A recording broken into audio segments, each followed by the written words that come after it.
Assalamualaikum warahmatullahi wabarakatuh. Spesial Ramadan Telaga Iman bersama saya Hilman Rosyad Shihab.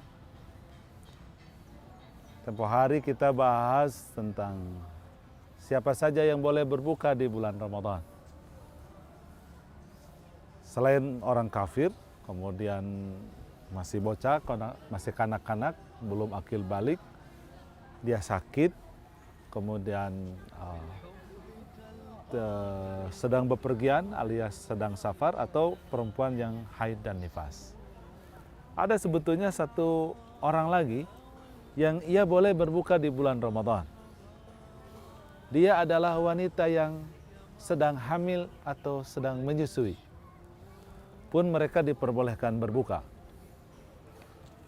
Tentu saja kondisinya berbeda dengan hal yang sudah kita terangkan di episode lalu tentang yang boleh berbuka ini. Kenapa?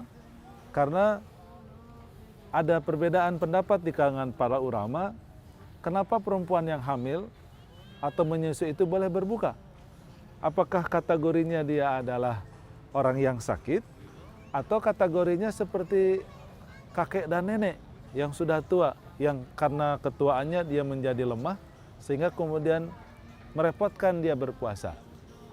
Tetapi terlepas dari perbedaan pendapat itu, bahwa sesungguhnya wanita yang sedang hamil atau menyusui diperbolehkan berbuka demi kebaikan janin yang dikandungnya.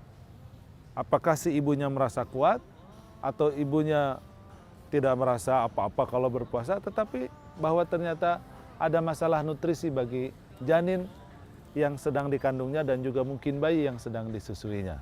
Oleh karena itu mereka pun diperbolehkan untuk berbuka puasa. Apapun sebab dari seseorang berbuka di bulan Ramadan, sementara dia adalah muslim, tentu semuanya dibebankan dengan membayar apa yang ia tidak berpuasa itu. Membayar hari di mana ia tidak berpuasa itu. Untuk membayar itu ada dua cara. Yang pertama adalah qadha, dan yang kedua adalah fidyah.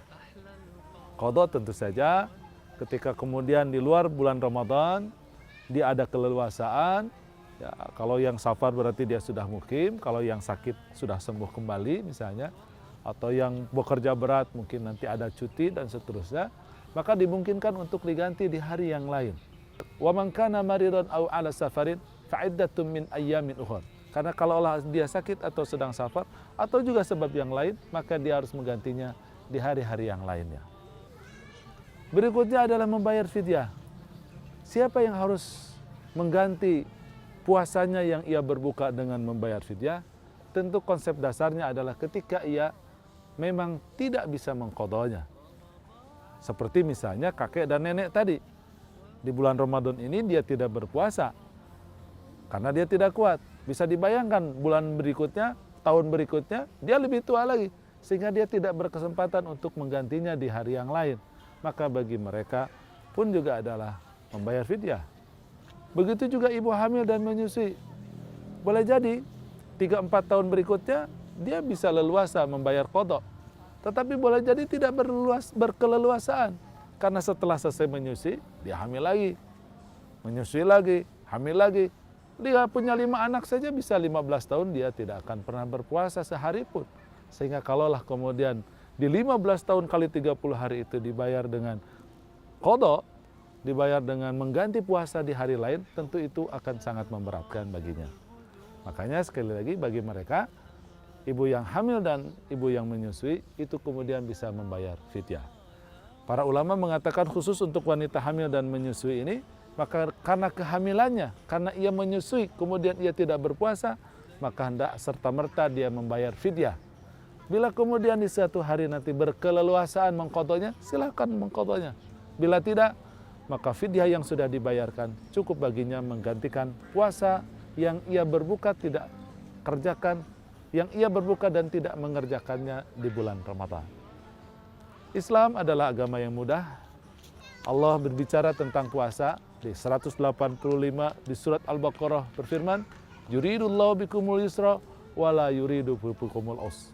Yuridu bikumul yusra wala yuridu bikumul us. Allah itu maunya yang gampang-gampang dan mudah, dan Allah tidak ingin mempersulit kalian. Terima kasih. Wassalamualaikum warahmatullahi wabarakatuh.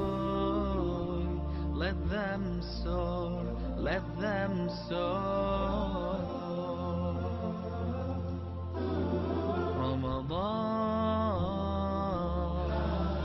Ramadan.